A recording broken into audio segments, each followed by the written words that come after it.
Obulamu bwe tutambuliramu bwakugumya mutwe. Bangi luwolidde lwobala. Bangi bakeesa lukya ku kirakonkoko ya mutamiivu. Wadde ngeri yaabo abalya ne babwegera ne beerabira nti eriyo abagisula ne bagisiiba. Ky'olina okusooka okumanya ensi enyiga. Let's talk. Twogere.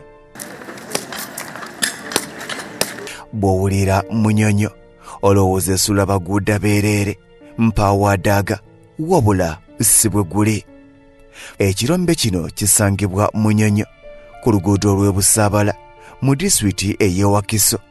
Kitudde kuyika essoba mu 15 bw'otuuka y'amaziga gatandika gokka okuyongoka ne gatonnya nga gava mu nkompe z'amaaso ewatali akkubye wadde akusunye.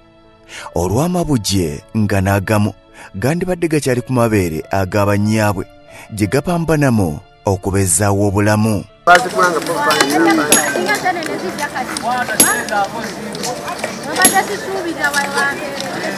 Kino ekirombe oyinza okiyita buddukiro eriyo buli myaka egy'abantu okuli abakadde, abavubuka, abaami, abakyala n'abaana.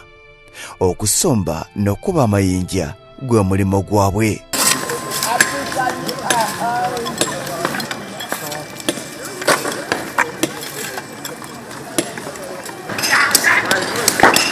Abaana abasinga okolera mu kirombe kino baamulekwa era nga n'abamu ez'essomero zaabula. Wakati mu kutalaga ekirombe gye tugwiridde ku mabujje okuli Kikyebo Kicholomooni myaka 2 ne mukuluwe Ndereya myaka 5 ensi yabatandikira ku buwere okubanyigira mu kirombe.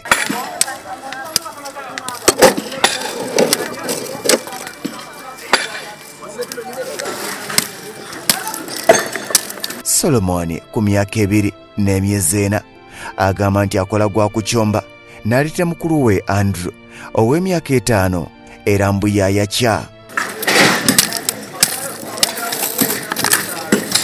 Bano bakola ne nnyabwe era naye alina akafo w'atuula olw'ennyondo n'ekaaba.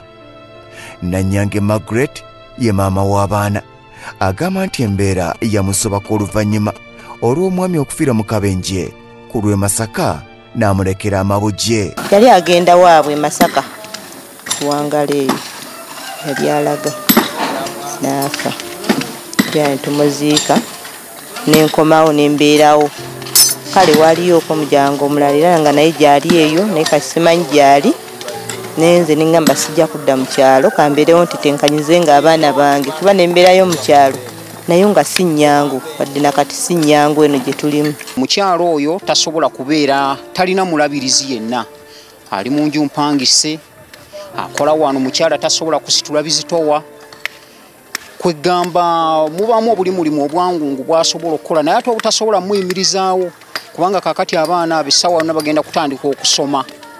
Tewaliwo ayinza kukwata tewaliwo okufewana ayinza kwekola mulimu n'aga nti kandabirira abaana ba muganda wange olw'ensonga ffenna enfuna ntono kuba olunaku ofuna omutwalo gumu ogenda okugutemaatema oluusi ova muno ng'onywedde amazzi ga 13 oddayo na 8 kakati munnayo n'olw'ensonga eyo omukyalo tetusobola ffe mudduukirira naye bwe wabaawo omuyambi yenna ng'ali eyo ng'asobola okuyimirira wamu n'omukyalo oyo oba n'abaana abo amudduukirire. Mukadde waabwe oyo baawe yamufaako n'amulekera abaana ng'abo balaba kati omukyala talina nnyo kale ali mu mbeera embi kubeera yamuleka mu kazigo mwali kale ajje n'anoonyeza obwana obwo ekyokulya era bw'ojjanga bwe mulabyawo akuba obuyinja obwo n'asobola okubaako akasente kaafunayo asobole obufunira ekyokulya. Yasalawo gakwata baka ekirombe mwe bajjako okulya wakati mu bulumi n'ebisago eby'enkya n'eggulo bye baagumira.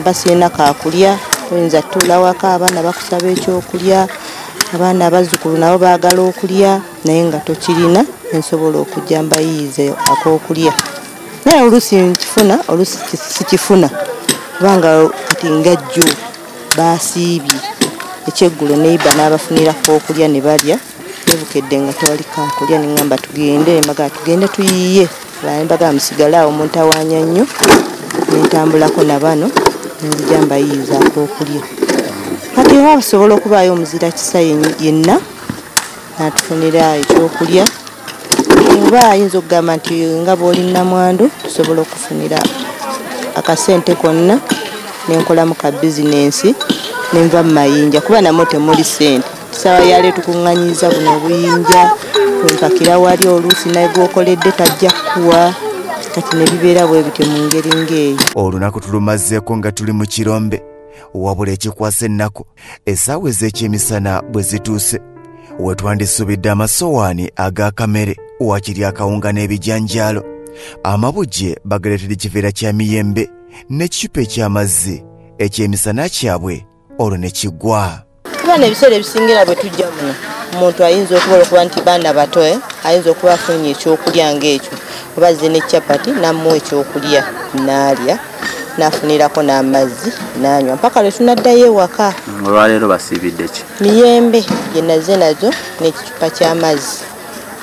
Bagenda okubeera paka olweggulo? Mpaka olweggulo nzireyo ate ndabe bwe mba afunyeyo 10 bansobola obbagulira ekyokulya naye bwe mba sifunye n'ekiro basituka ne bakaaba ne bansaba ekyokulya naddala ono kubanga oliye bwagwawo aba avuddewo naye ono asobola okugamba maama njagala ku caayi omuga alinda obudde buke ogenda kufuna ekyokulya oba ekyokunywa awo paka we tutambula ne tujja eno olwo Katonda ayinza okuba abatambuliddeko nofuna omuntu nakuwaayo 2 nobagulira ekyokulya mu budde obwo. Ne nze nsaba bwebaayo omuzira kisa yenna asobola omuyambako oba gavumenti omuzira kisa yenna ayina okuyambi gira ayinza omugulira kiro yakawunga oba kutiya n'abeererako bw'ati okuyamba kubanga naffe era bwe bubeera muno oli omuzira kisa abaafisizayo ak'okulya oluusi n'amugamba twalire bakoleki balyeko. Tuli mu kirombe ekyamayinja ekisangibwa eno e Busaabala nga gye tusanze bano abaana ababiri bamulekwa nga taata waabwe yafa nga bagenda mu maaso n'okuba nga bakoona amayinja basobole okufuna ekyokulya nga ne maama waabwe waali ng'ono ye Solomon ow'emyaka 2 gyokka ye kyakola kwe kusomba amayinja n'aleetera mukuluwe Andrew ow'emyaka 5 ne bakoona basobole okufuna ekyokulya olw'embeera embi gye bali mu kiseera kino. Oli ne baba nfunidde ekyokulya n'okunsasuliranga ennyumba yensoma kuba kati essaawa yale bamanja emyezi 3 naye sizirina era siziraba eyo nsonga y'okuba n'emirimu gyabula n'ekyokulya kyennyini tekirabika. Ngadyeri maama walewedda gy'abadde apakira. Bw'otunuulira omwana ono ku myaka emito gy'aliko ng'akoona amayinja buli lwagalula ennyondo owulira nga kkubira mu mutima. Kyokka bano si be bokka abali mu kirombe kino ku myaka emito. Twogeddeko ne ssentebe w'ekitundu ku nsonga y'okukozesa abaana abato wabula agamba nti tewali kyakkola y'embeera eriwo. Lubwama Abuja ye nannyini kirombe agamba okukkiriza abaana okukola gwali mukisa gw'amaanyi eri bamaama baabwe kubanga babayambako okuweza amangu amayinja ne bafuna ak'okulya. Abaana babagana babawumuza bagala okusoma kati omuntu ajja nonga akaaba alina okujjaga nti n'okubeezaawo abaana bange nange neebeeza onomugamba muneekola naye abantu bagala babateekere ebbali nolwayiza okuwaza nagane kati siina makati ng'omukazi gwe mulabyawo naga siina maanyi omwana alina okumusombera ku buyinja buteeke wali kubanga abatunga abo bagula obukokoto n'abugula nga talaga okusomba abugirya buleetenga wali ku siteegi kitegedde naye ku mbeera eri twabakkirizanga tukkiriza muno baana bato naye agamba kati naye abaana bali waka batudde naye sina ssente sikyakola ana bagana okusoma nkole ntya. Olaba obusinga okubeera mu kirombe manja gabasala abantu gabasala yawo abakisime bubi kibibakuba era nzi wano nali ndi mu kusima ne liva waggulu ne linkuba mala omwezi mulamba nga sikola. Wadde ng'ekifo bakolera mu kyabulabe eyo wansi mu Mpompogoma kyokka mpaawo alina kitangira okufuna obulabe. Amaziga gannyongoka buli olukya buli lwe ndaba mukama gwakutteko n'afuna ak'okulya ak'okunywa n'aw'okusula n'alowooza nti ensi yonna eri bulungi olwo n'akudaalira abo abadde oba ng'alowooza kye baayagala wabula si kyo ensi mufunza bangi abayagga kyokka tekwali kusalawo kwabwe tobasekereranga bayambe naawe tomanyira olwonkya. Let's talk twogere. Bikusakidwa tumwebaze Godfrey ku lwa Salt TV Omunyo.